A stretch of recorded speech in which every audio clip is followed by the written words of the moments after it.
जी, जिस तरह का ये विषय था, जी जी उस पे क्या कहेंगे, जिस तरह से बाहर जी, सप्तऋषि आरती की तरह आरती संपन्न हुई? मैं आपको इस पूरी बात को विस्तार से बताता हूँ। वर्ष 1983 में काशी विश्वनाथ मंदिर के अधिग्रहण के बाद से प्रतिदिन मंदिर में कुल 5 आरतियाँ की जाती हैं दैनिक उसमें दिनचर्या में। सुबह मंगला आरती होती है, फिर भोग आरती होती है, फिर श्रृंगार आरती, शाम को सप्तऋषि आरती होती है, फिर श्रृंगार आरती होती है और फिर शयन आरती होती है। सारी आरतियों को करने के लिए पुजारियों की ड्यूटी लगाई जाती है बाकायदा, और उनके ज्ञान और उनके अनुभव के आधार पर ये सारे पुजारी 1983 से पूर्व से ही मंदिर से जुड़े हुए हैं। और इनके द्वारा जो आरती की जाती है उसमें जो दान दक्षिणा, बाकी 4 आरती में जो दान दक्षिणा आती है वो सारी की सारी मंदिर में आती है।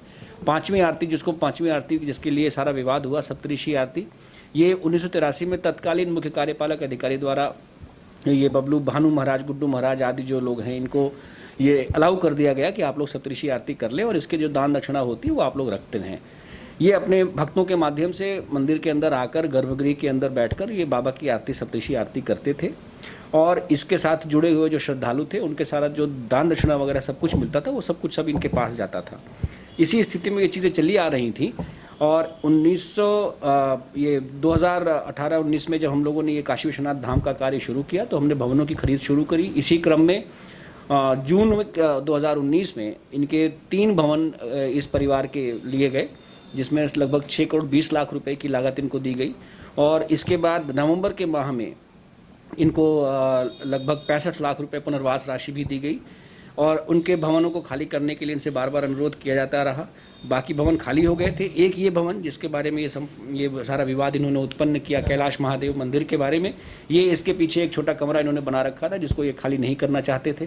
और इसमें इन्होंने कुछ अपना सामान रखा हुआ था जो वर्तमान में अगर आप देखें तो अभी बाकी मीडिया के भाइयों ने भी उसकी वीडियोग्राफी की है, किस तरह से इन्होंने मंदिर की नक्काशी को लिंटर डालकर ढक रखा था, पीछे बाथरूम बना रखा था। पेड़ हो चुका था ये सब? जी जी, सब कुछ पेड़ सब कुछ था। उसको हटाने की प्रक्रिया की जा रही थी, जिसके विरोध में इन लोगों ने ये अफवाह कल अखबारों में उड़वाई कि इस कैलाश महादेव मंदिर का गुंबद तोड़ दिया गया है। और इसकी जानकारी होते ही हम मेरे द्वारा स्वयं प्लस जिलाधिकारी महोदय, आयुक्त महोदय, आईजी, एसएसपी सभी अधिकारियों ने बारी बारी से आकर कैलाश महादेव मंदिर का निरीक्षण किया और ये देखा कि किसी भी तरीके से किसी नक्काशी को या किसी भी गुंबद को कोई नुकसान नहीं पहुंचाया गया है और ये पूरी तरह से मिथ्या है। इसके बाद इन लोगों से रिक्वेस्ट की गई कि आप तत्काल इसका खंडन अखबारों में छपवाएं, क्योंकि इसकी वजह से धार्मिक भावनाएं उद्वेलित होती हैं। लेकिन इसको खंडन करने के बजाय इन्होंने लोगों को फ़ोन करके, विशेष रूप से कोई गुड्डू महाराज हैं उनके द्वारा सबको यहाँ आह्वान किया गया कि आप लोग शाम को 6 बजे मंदिर में इकट्ठा होइए और धर्म संकट में है आदि आदि। जिसकी जानकारी होते ही हम लोगों को लगा कि ये माहौल ख़राब करने का पूरा प्रयास कर रहे हैं। वर्तमान में धारा 144 लागू है, लॉकडाउन है और किसी भी तरीके से हम लोग 5 से ज़्यादा लोगों के इकट्ठा होने से रोक रहे हैं, तो ऐसी स्थिति में अनर्थ हो जाएगा। इनको तत्काल मना करते हुए कि आपका मंदिर प्रवेश में, प्रांगण में प्रवेश बाधित किया जाता है।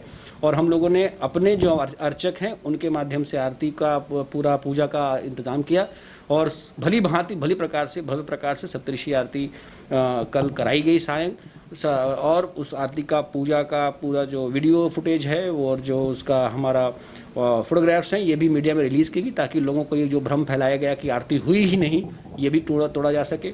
और इसी दौरान इनके द्वारा मना करने के बाद भी लोगों को साथ में लेकर ये सारी लॉकडाउन और 144 का उल्लंघन करते हुए गेट नंबर 4 पर सड़क पर बैठकर आरती करने का जो ड्रामा किया गया और ये माहौल बनाया गया कि हमें आरती नहीं करने दी जा रही है, बाबा की आरती नहीं हो रही है। यदि इसकी तह में जाएंगे तो आप देखेंगे कि ये पूरी तरीके से भ्रामक, मिथ्या और लोगों को भड़का कर इकट्ठा करके लॉकडाउन 144 इन सब का उल्लंघन करके कोरोना की जो एक विपदा हम झेल रहे हैं उसको भी डिस्टर्ब किया जाए, इसी आस्था के साथ एक अव्यवस्था फैलाने के लिए किया गया, जिसको कि रोकना अत्यंत आवश्यक है। इसलिए कल रात को ही इनको बाकायदा हम लोगों ने नोटिस जारी करी है कि आप अपने द्वारा किए गए कार्य की तो स्वयं निंदा भर्त्सना करते हुए खंडन करें कि कोई मंदिर नहीं टूटा है, ताकि भावनाओं को नियंत्रित किया जा सके। किंतु अभी तक इनके द्वारा कोई जवाब नहीं दिया गया है, जिसके अभाव में हम लोग अब आवश्यक कार्रवाई करने के लिए बद्ध हैं। सर, क्या इनके पास कल ही निरस्त कर दिए गए थे ताकि कोई इस तरह की यहाँ जो व्यवस्था है? बिल्कुल, इनके पास शाम को निरस्त कर दिए गए, क्योंकि इनके द्वारा लोगों का आह्वान किया जा रहा था कि आप मंदिर प्रांगण में इकट्ठे हों। ऐसे कितने लोग थे जो इसमें रोजाना सप्तऋषि आरती में जाते थे? सभी लगभग 5 या 6 लोग हैं जो उस परिवार से संबंधित हैं। शेष लोग जो बाहर से श्रद्धालु जुड़े हुए हैं उनको हमें कोई बाधा नहीं है। उनको जैसे आप आरती करते हैं अपना सहयोग, वो भली प्रकार से अपना सहयोग करते सर, अब रहेंगे। आगे क्या होगा? अब किसको जाने की अनुमति दे रहे हैं आप लोग? किस तरह बाबा की सेवा आरती अब आगे? मुख्य रूप से जो आरती है वो मंदिर के जो हमारे विद्वान अर्चक हैं उन्हीं के द्वारा की जाएगी। जो उसमें सहयोगी अन्य लोग हैं जिनका कि इस तरह की किसी दुर्व्यवस्था फैलाने से या किसी इस तरह की गलत चीज़ से कोई सरोकार नहीं है, उनको अनुमति देंगे। उनके जांच करने के लिए निर्देशित किया जा चुका है, उनको अनुमति देंगे। और इसके अलावा मंदिर के अंदर किसी अन्य को अनुमति नहीं होगी। और ये जो सप्तऋषि आरती के विषय में जो इनको इस परिवार को जो नोटिस जारी करी गई, नोटिस का उत्तर उनको देना है। अगर उनके द्वारा नोटिस का उत्तर दिया जाता है तो इसको हम अपनी जो हमारे निदेशक मंडल है उसकी बैठक में ले जाएंगे और उसके अनुसार निर्णय किया जाएगा। इसमें अब इस समय वर्तमान में यही निर्णय हम लोगों को करना है। सर, संबंधित दशाश्वमेध थाने में तहरीर भी दी गई है विश्वनाथ मंदिर जो कल जो जी हुई है, जी किन किन लोगों को उसमें आरोपी बनाया? वो झूठा आरोप इनके द्वारा लगाया गया था। उस झूठे आरोप की वजह से जो कॉन्ट्रैक्टर हैं वहाँ पर अतुल पाठक, वो भी शायद अभी होंगे ऑफिस के आसपास ही कहीं पे, आप उनसे भी बात कर सकते हैं। उनको भी आहत हुए कि हमने कोई गलती नहीं करी, मैंने पूरी सफाई से धीरे धीरे करके, छीनी हथौड़े से धीरे धीरे करके हम इनके द्वारा किए गए अवैध कब्जे के लेंटर और पत्थर और ईंट को हटा रहे हैं। और इन्होंने आरोप ये लगा दिया कि हमने मंदिर का गुंबद तोड़ दिया, जो कि गलत है। तो उन्होंने इस पूरी भ्रामक चीज़ को लिखते हुए कि कैसे इनके द्वारा व्यवस्था फैलाई जा रही है, अपनी तहरीर दी है। इसके अलावा भी कई कोई गोलू मिश्रा हैं, उनके द्वारा भी तहरीर थाने में दी गई है कि इनके द्वारा अवैध कार्य किए जा रहे हैं। और हमने भी इनके द्वारा कहा था कि अगर आप इसमें नहीं करेंगे, खंडन नहीं करेंगे तो हमारे सामने भी कोई और ऑप्शन नहीं होगा, हमें भी वो जो तथाकथित पत्रकार कोई काशी मिश्रा हैं उनके खिलाफ कार्रवाई करने के लिए पुलिस को कहना पड़ेगा। तो अभी जो दशाश्वमेध थाने में तहरीर दी गई है वो ठेकेदारों को द्वारा ही है? ठेकेदार और गोलू मिश्रा कोई हमारे सेवादार या अर्चक हैं उनके द्वारा भी दी गई है।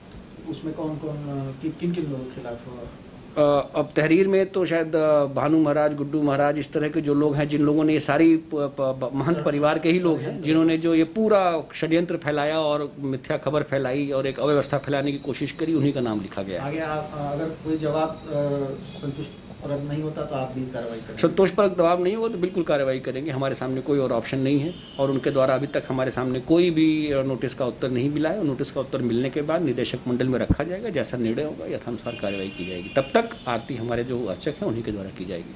ठीक।